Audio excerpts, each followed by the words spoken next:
There is 100% chance that as we relate to those things and people around us, something or some person's needs and goals will not coincide with ours.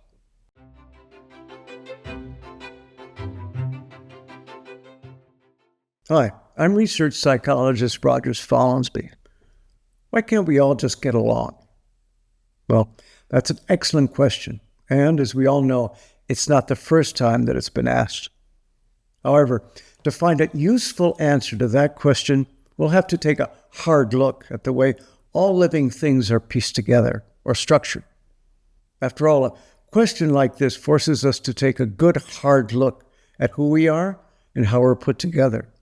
That before we'll be able to reach any reasonable conclusion about the way we behave or feel. For example, if one of our relationships affirms who we are, what goals and needs we have, our lives move right along. However, when someone or something denies or contradicts one of our needs or goals, problems occur. And those problems all have 100% of the time a mental or psychological component to them. At this point, you may realize that as the number of objects you may relate to increases, so does the possibility that one or more of those objects may deny, reject, contradict, or impede some need or goal you might have. Even when or where your relational world is small, the chances that something or someone else's needs or goals may clash with one of yours is extremely high. In other words, if you reduce the number of things and people you must relate to, let's say down to but one thing and one person only, the chances that that thing or person's needs or wants will be in perfect coincidence with yours, in the end, will be very, very slim indeed. Going back to the real world, and as you move closer and closer to actual relational scenarios in which those things, people you relate to are multiple, the possibility that you will find contradiction as you relate to that world will simply multiply exponentially. What does that tell us?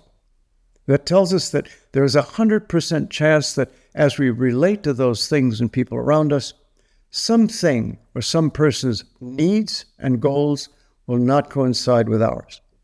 In other words, that thing or person will not get along with us, and we will not get along with them. All in all, if there's a reason why we all just can't seem to get along, no one should be surprised if that's simply due to the way we're structured. War, conflict, disagreement, and disappointment are all a part of life itself, just as much as is peace, agreement, elation, and happiness.